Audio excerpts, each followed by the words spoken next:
Super Tuesday lived up to its word. And this was a super night for our candidate, John Kerry, and a super night for the Democratic Party. He's a super nominee.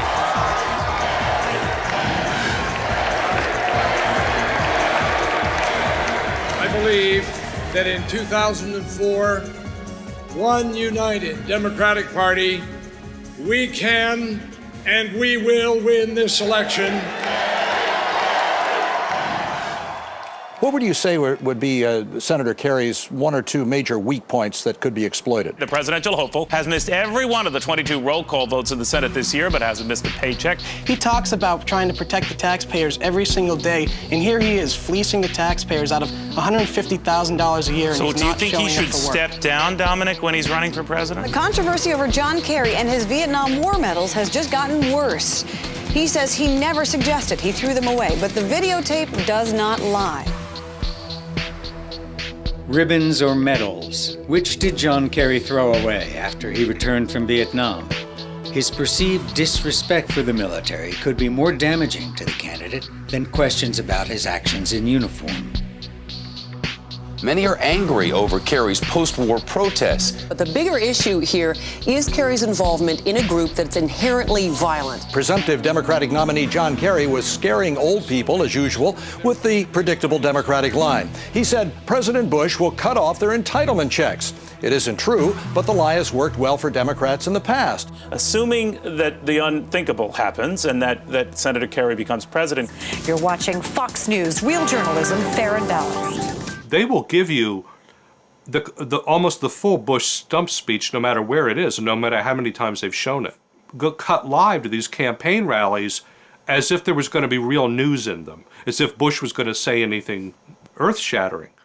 And your ability to make good decisions, like marrying your wife, Carolyn. Fox portrays his every action as a heroic move, as something dramatic and significant. I imagine it's pretty hard for the Fox producers. Some days George Bush doesn't do anything interesting, and yet they've got to find something that makes him heroic that day. Most people just started waking up and saying, oh, you mean we don't have the fairness doctrine anymore? I can't tell you how many times when I was a political candidate running for office, I would have somebody come up to me on the street and say, now, I saw your opponent on TV the other day. Aren't they supposed to give you equal time?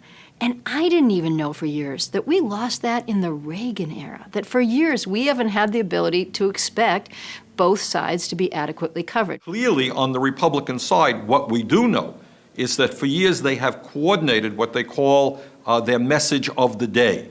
So you'll hear on the floor of the House, you'll hear on Rush Limbaugh, you'll hear on Fox and Rupert Murdoch's network, the issue of the day, which they will pound away at, which then creates the echo chamber, which resonates throughout America.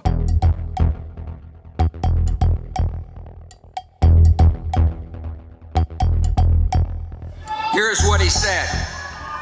I actually did vote for the $87 billion before I voted against it. Senator Kerry recently said, quote, I actually did vote for the $87 billion before I voted against it. End quote. Kerry, starting to feel the heat for his flip-flop voting record, is in West Virginia. Is President Bush doing a good job of defining Kerry as a flip-flopper? And you're saying he flip-flopped on the issue of this? Because he does seem to agonize and flip-flop over and over and over again. He's flip-flopped on all these issues. Beneath Kerry's flip-flopping is an opportunistic flip-flopper. You're talking flip-flops. New brand of summer footwear, John Kerry flip-flops. They say that he flip-flops a lot. So he's flip-flopped now on every major issue. Would those be the flip-flops? Because he's flip-flopped on everything else. Is Senator Kerry guilty of flip-flopping on the issue? Flip-flops like crazy. First of all, flip-flop. You've seen him flip-flop on a whole variety of issues. Opportunistic flip-flopper who doesn't have any principles. Is that a little harsh? I think it shows one thing, the weakness of John Kerry. You're watching Fox News, real journalism, fair and balanced. Just 263 days until you get to cast your vote and decide that George W. Bush deserves a second term. John Kerry may wish he'd taken off his microphone before trashing the GOP. His coarse description of his opponents has cast a lurid glow over the campaign.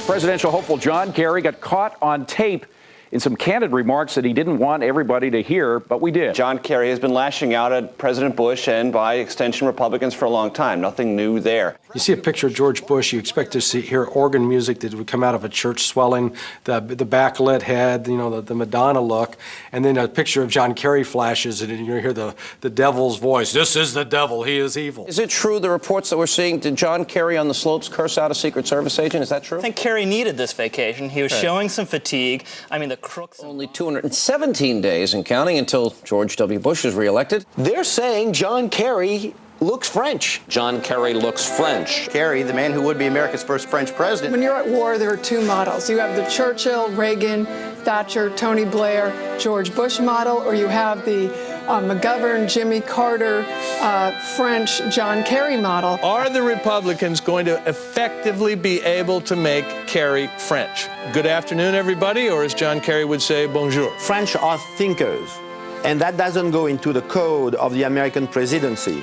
I mean, you know, the French, the thinker, le penseur, Rodin, I mean, they think, and they never do anything with their thinking. I believe that Mr. Kerry has to get away of this image if he wants to win. Right now, I think he's not in the American archetype. Why?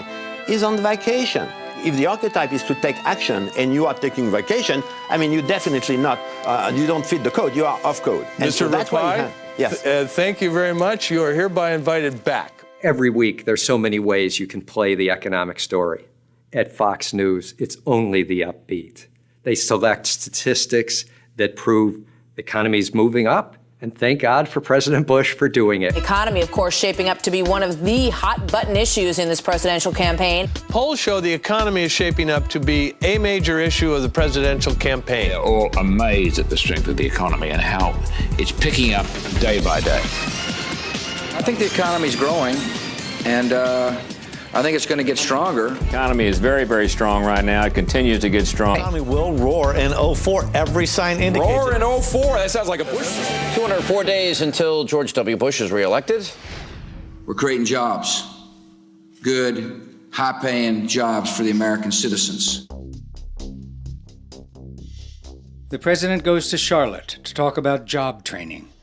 Buoyed by the 300,000 job figure last week, he can boast his policies are working. New jobs grew last month at the fastest rate in 4 years. With the news this morning, 308,000 new jobs were created last month. They're drinking the Maalox right out of the gallon bucket at the Kerry campaign. What this Kerry plan will do is punish successful companies, and that's bad. If you want to destroy jobs in this country, you raise taxes. John Kerry's plan to bring millions of jobs back to America. Well, someone here says, watch out.